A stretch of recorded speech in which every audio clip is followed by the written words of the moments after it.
हाँ हाँ बोलिए बोलिए। तुलसी के पिता का नाम क्या है?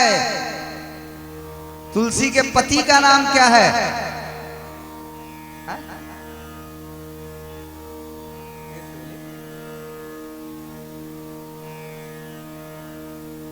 हाँ बताते हैं, तुम्हारा श्रवण करिए। ब्रह्मपुत्रो नमस्तेस्तु धन्यस्तुम सैव शतम यच्छ्राविता महादिव्या कथेयाम सांकरी शुभा। आपने सुंदर शुभ कथा का प्रश्न किया है, हम आपको सुंदर आख्यान का वर्णन करते हैं। भगवान भोलेनाथ जी की कृपा से जब भगवान भोलेनाथ जी जलंधर से युद्ध कर रहे थे, इधर भगवती जगदम्बा पाराम्बा श्री उमा मैया, उमा पार्वती मैया भगवान नारायण को कहती जाकर के, यह जलंधर हमारे पास आया था छल करने के लिए, आप भी इसकी पत्नी के पास जाओ और जाकर के उसकी पत्नी से छल करो। भगवान नारायण मां पार्वती के कहने से, इधर उमा के कहने से जलंधर की पत्नी वृंदा के साथ छल करने के लिए जाते हैं। और जैसे छल करने के लिए गए, जलंधर का रूप बना करके, वेश बना करके वृंदा समझ जाती है।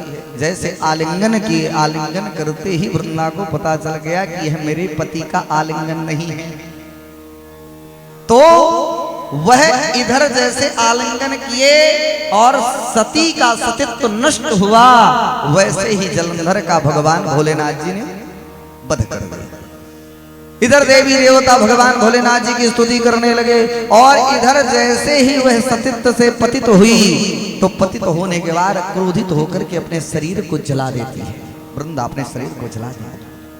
जैसे जला शरीर, उस क्षण भगवान नारायण उसके मोह में आकर के क्षुब्ध हो गए, और उसी के राख को उठा करके इधर भगवान नारायण अपने शरीर पे रमाने लगे, पूरे शरीर पर लगा लेते हैं और वहीं बैठ जाते हैं। ना तो किसी से बोल रहे हैं, ना तो कुछ नहीं, बस उसी के प्रेम में इतना डूब जाते हैं, वृंदा के स्नेह में मोहित हो जाते हैं कि भगवान नारायण से वहां से उठा ही नहीं गया।